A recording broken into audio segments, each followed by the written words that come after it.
Hi, I'm Chang Chien. This is my introductory talk to stem cells. A bit about myself. I'm a physiatrist that is currently the Director for Pain Management, as well as the Director for Physical Medicine and Rehabilitation at the Ventura County Medical Center, a UCLA affiliate. I'm also the founder of the GCC Institute, where we practice regenerative medicine and medical aesthetics. You can contact me at the email below. Some slide disclosures. Many of the slides that are in this talk are borrowed from my good friends, Richard Rosenthal, Aaron Kolodny, Matt Murphy, and Don Buford, all of whom you will meet during the course of this conference.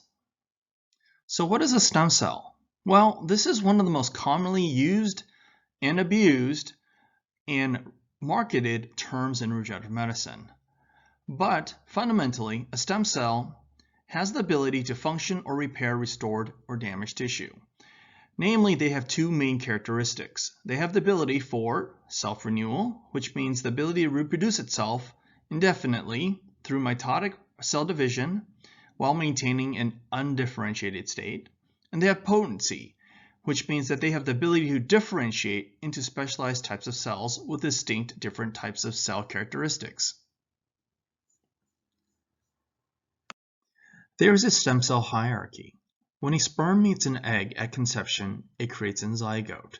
The zygote starts to quickly divide and creates what's called a morula.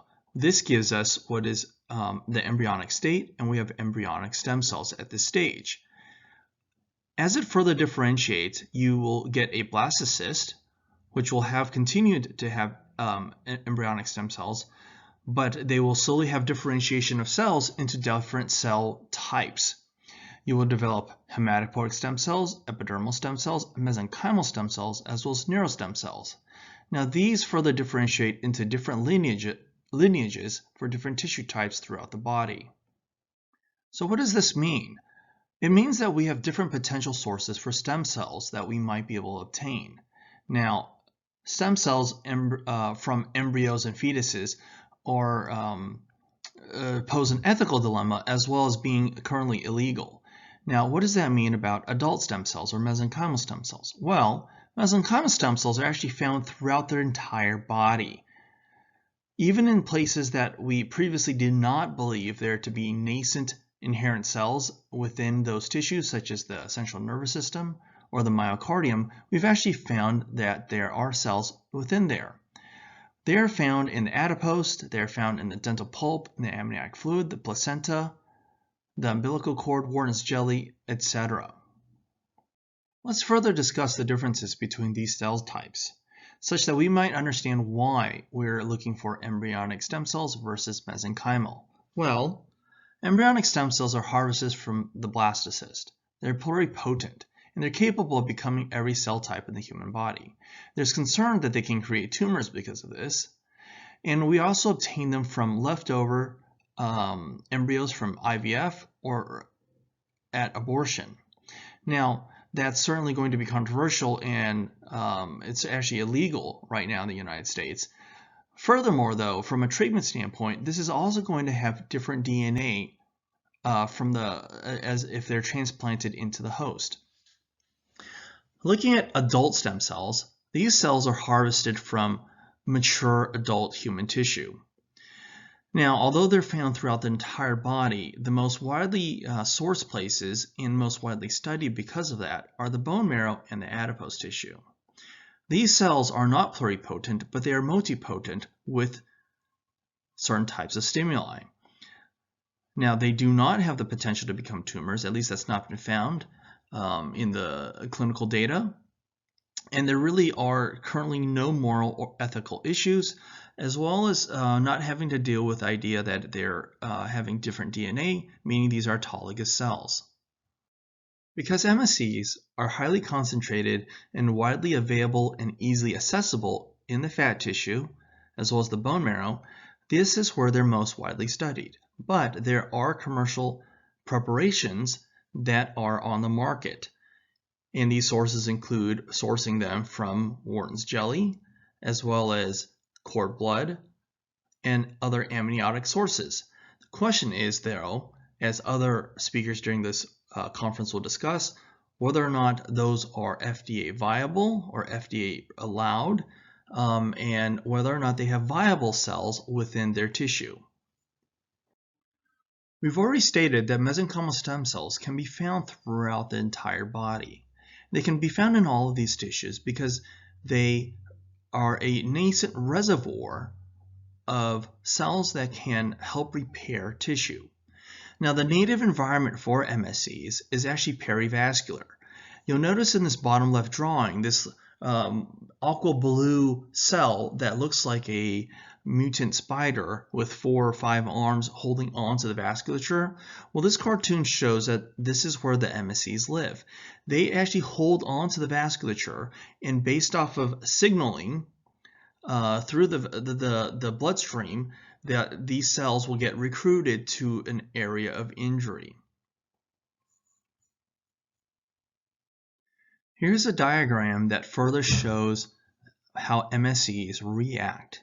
Now you'll notice again, here's that same vasculature drawn, and we have the pericyte, that's aqua blue cell.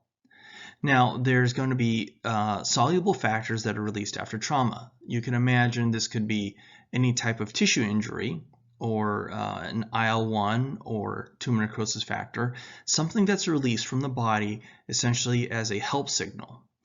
These soluble factors are released through the bloodstream, and these pericytes will react to that. And as they respond, they will home in on that injured tissue.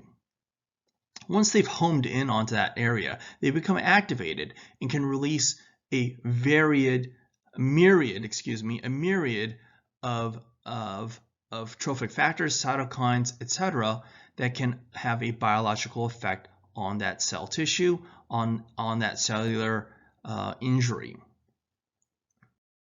Now, when people first discovered these cells in the 70s, the excitement was the idea that we could take these cells and they would go to an area of injury, and they would identify that based off of the local tissue injury, and that these cells would not only home in onto that area, but they would transform into the native cell type, and that they would engraft onto that tissued area to reinforce it. So, if that's true, and there's no significant transformation and engraftment for MSCs that are transplanted, what exactly do they do, and why do we see clinical benefit? To understand this, you have to have an understanding of how your body repairs itself. You've likely seen a slide like this in the past. This is a 3 to 4 stage model regarding how your body heals itself over time. Now you notice this first stage of healing is called inflammation. Now inflammation is a complicated idea because when we think of inflammation in Western medicine, we're constantly thinking about stamping it out. That's what we're doing with corticosteroids and many of our procedures. Nonetheless, inflammation is also the word given for the process or the initial stage of the process for cellular healing. Immediately after injury, you'll notice here on the bottom left, we have bleeding.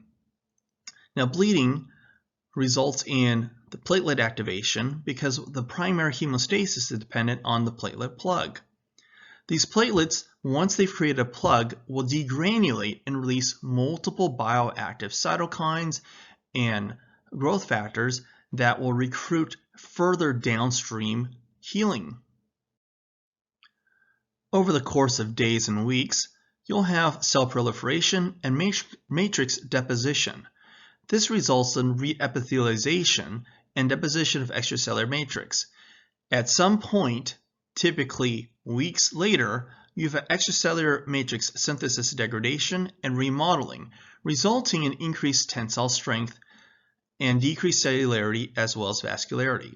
Now, what does this mean? This actually tells us that when you get a simple thing such as a paper cut, although you might stop bleeding within the matter of seconds, and it looks like the skin has closed over within a matter of days to weeks, it actually tells us that it takes up to a year for that tissue to achieve its original tensile strength. Now let's evaluate how that might work in cartilage erosion. This is a cartoon diagram that demonstrates what a normal joint looks like and how it progresses through early stage osteoarthritis and late stage osteoarthritis. You'll notice that we're looking at this cartilage that is on the top of this first cartoon, and underneath it we have the calcified cartilage as well as the subchondral plate and the subchondral trabecular bone. The top of the cartilage, the surface of it, is smooth in this image. Now, as we gradually develop cartilage degeneration, you'll have wear and tear and erosion of the superficial cartilage. Furthermore, if you have stresses on the cartilage and through the bone, you start to develop subchondral microdamage. You can have increased porosity within the bone underneath, and this leads eventually to progressive cartilage destruction and shows us the sequelae, or the stigmata rather, of this process, which are what we see on advanced imaging. This includes development of subchondral bone cysts and bone marrow edema, as well as progressive loss of the overlying cartilage. Now let's evaluate this under high power micrograph. These are chondrocytes. Chondrocytes are the cells of the cartilage. Now you'll notice that they're in little groups of 2 or more, and the chondrocytes are mature chondroblasts. Now the chondroblasts will divide and create little chondrocyte lacunae as they mature. And the chondrocytes in these lacunae are also known as cell nests. They secrete the hyaline cartilage, or the extracellular matrix, which is this pink stuff in between these cells.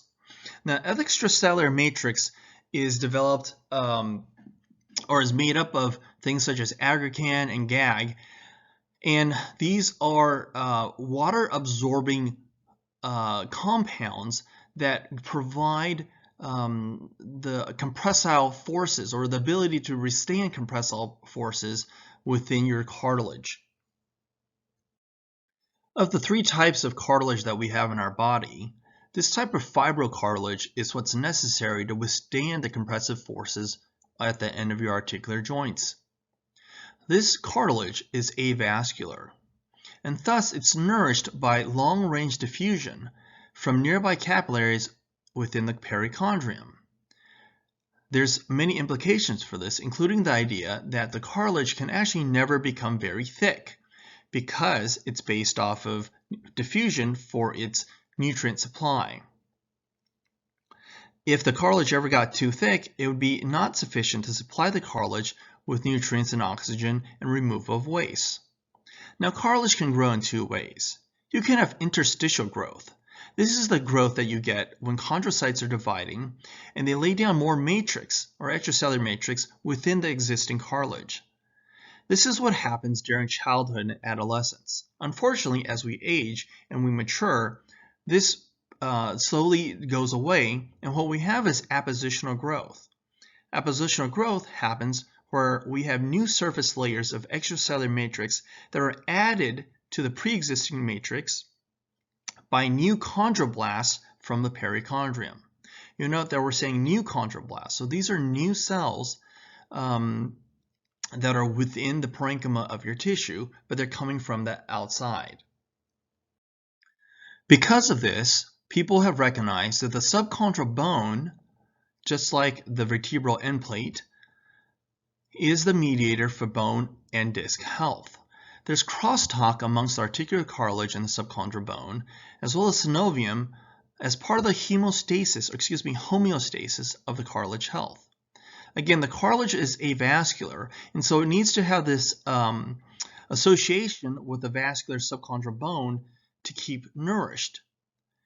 There has to be healthy subchondral bone for this to happen, and so when we have diseased subchondral bone, as demonstrated by subchondral cysts, or even earlier than that where we have just bone marrow edema, you can recognize how this could compromise the health of the entire organ system. Microfracture is one treatment option that has been utilized with some success. Now, this is really only useful when people have focal areas of osteochondral defects. So the way this works is that they'll take something like a curette and they'll go and remove the areas of the damaged cartilage. Then they'll take something that looks like an ice pick and they'll make holes through the exposed bone into the subchondral bone. And what is the goal here is actually to recruit mesenchymal stem cells from the bone marrow as they essentially leak out through that hole. Now, the issue with this is that it's been shown to create some forms of articular cartilage, but the cartilage is never as thick as you would like it to be, and it does not always form the type of fibrocartilage that we need to be able to stand bearing weight. So if the body can heal itself, why do some tissues never repair? And why do we have chronic injury?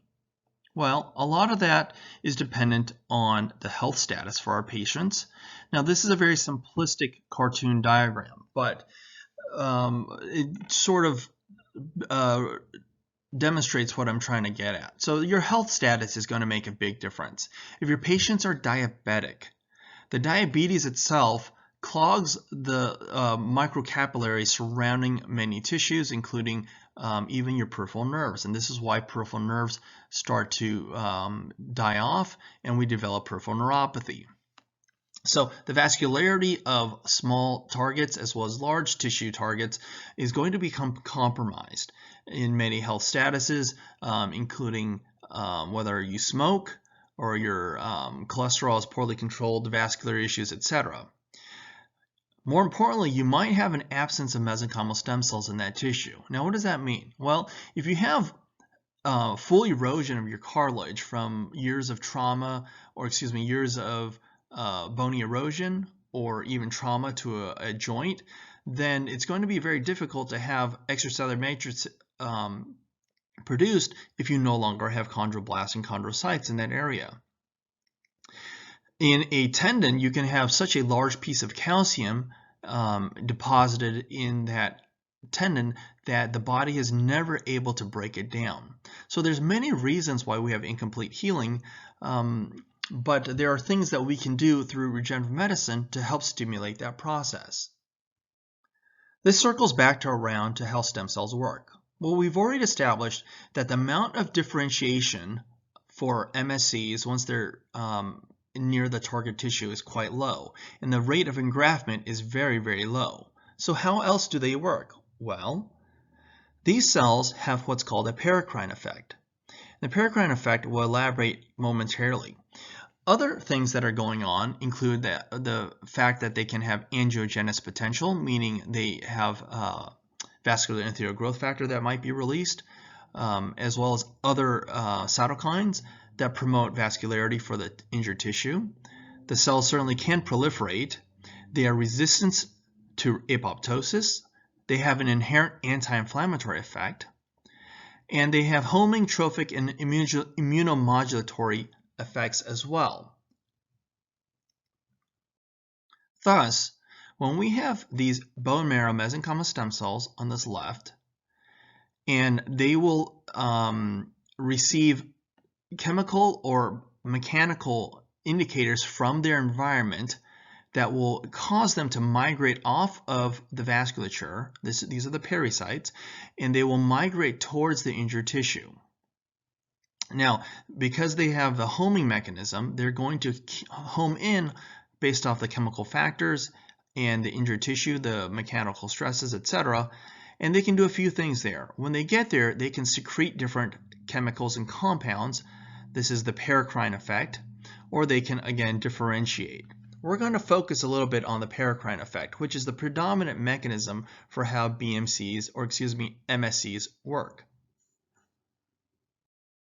I'd like to point out very quickly that different MSCs will have different properties. When I say different MSCs, I'm referring to the cell types that they come from. Bone marrow versus adipose versus Wharton's jelly versus the amniotic products that are out there. These tissues have been shown in vitro to have different responses to chemical mediators. And based off of cell expansion or induction principles, they're much easier to push down one lineage versus another one. Although we are not available, it's not available to us to have cellular expansion in the United States, nor can we take cells out and induce them down cellular lineages, it is important to understand that different cell types are not going to give you the same type of MSC. Thus, currently, although we cannot expand our cells, or because we cannot expand our cells, we have to optimize extraction methods to obtain the greatest numbers. We have a few different speakers that are going to be discussing how to optimize these protocols, including Aaron Kolodny, who should be speaking very shortly, as well as Joel Baumgartner. Since we cannot induce or alter our cells, we are relying on the cells to respond to that injured tissue. Again, the idea with cellular therapy is that the cells will respond to the nascent injured tissue and provide a concordant response. There are many models where this has been studied, and this is just a small sampling of studies in animal models looking at what are the paracrine factors that are secreted by MSCs. For example, this first row on top was an animal model for rat myocardial infarction. They were able to find that the MSCs that were placed into these myocardial infarcted cells, that they produce TGF-beta, FGF2, angiopoietin-2, and VEGF1. And the outcomes for this is that it triggered angiogenic and migratory effects at the site of the infarct to promote myocardial healing and improve cardiac function. Now, I'm not going to read to you all of these studies, but you'll notice that the different models with different injury types have resulted in different secreted paracrine factors, supporting the idea that the cells respond to the injured tissue concordantly with what is the injured tissue type and what potentially is needed to heal that tissue. Looking at the cytokines that are secreted by bone marrow stem cells, or bone marrow MSCs, they have looked at the ability to actually just take out the conditioned medium. Now what this means is that they take the bone marrow MSCs and they are able to take out the conditioned medium, meaning looking at what is secreted by these cells in response to injury. So for instance, in this first column, or first row, we have rat periodontal defect. And they found that the MSCs responded by secreting IGF-1, VEGF, TGF-beta-1, HGF. And they were able to actually take this conditioned medium and use it in a cell-free model, meaning you did not have to actually take the cells and put them into an area. Potentially you could take the conditioned media and utilize that as your medication. If this sounds familiar to you, this is one of the premises for how exosomes, or what we call exosomes, is being utilized. And there will be a talk on exosomes as well during this conference. Without trying to steal anyone else's thunder, I'd like to conclude this talk. What are my conclusions? Well, MSCs are found throughout the body. They maintain and repair tissues throughout our lifetime. These MSCs respond to injured tissues and can coordinate the healing response. Different sources of MSCs have different characteristics, properties, and propensities. Now, although they are cellular, there certainly is the option for acellular options that are related to still cellular activity based on what is secreted from these stem cells. I hope that didn't confuse you too much, and I hope you enjoy the rest of this conference, as we will have better elaboration of all these topics by each of these individual speakers. Thank you. If you'd like to learn more about my practice, you can check out my website, gccinstitute.org, or look me up on Instagram at RegenMedDoctor. As a side note, if you'd like to come down to my office down in Irvine, California, well, I do offer small group or one-on-one hands-on training for regenerative medicine as well as medical aesthetics. Thank you.